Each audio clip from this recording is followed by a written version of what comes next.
खिपरो मां अवां खे ख़बर ॾींदा हलूं त खिपरो में बि रमज़ान अल मुबारक जे भलारे महीने जी आमद खां अॻे ई दुकानदार महांगाई करे शहरनि खे परेशान करे छॾियो। खिपरो जे शहरनि जो चवणु आहे त ज़िले इंतज़ामिया मुनाफ़ाखोर दुकानदारनि ख़िलाफ़ कार्रवाई करे हथरादू वधंदड़ अघनि ते कंट्रोल कराए ॾिनो वञे। रमज़ान शरीफ़ जे भलारे महीने में मुनासिब अघ मुक़ररु कया वञनि, रोज़ेदारनि लाइ ख़सूसी पैकेज ॾिनो वञे, शहर अंदरि सस्ता बाज़ारूं क़ाइमु कयूं वञनि। इन महांगाई जे दौर में आवाम खे रिलीफ ॾिनो वञे त जीअं रमज़ान अल मुबारक पाक मुक़दस महीने में रोज़ेदार फ़ाइदो हासिल करे सघनि। ॿीणा अघु वठंदड़ दुकानदारनि ख़िलाफ़ क़ानूनी तहत कार्रवाइयूं कयूं वञनि।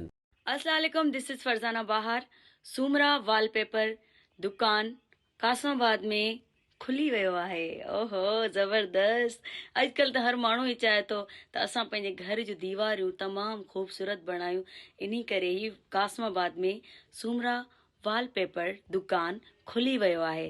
त तव्हांखे अगरि राब्तो करणो आहे त रांझन अली सां राब्तो करे तव्हां पंहिंजे मज़ीद ख़बरनि ऐं तफ़सीलात लाइ विज़िट कयो असांजी वेबसाइट www.awamiNewsHD.com ऐं ॾिसंदा रहो अवामी न्यूज़ HD।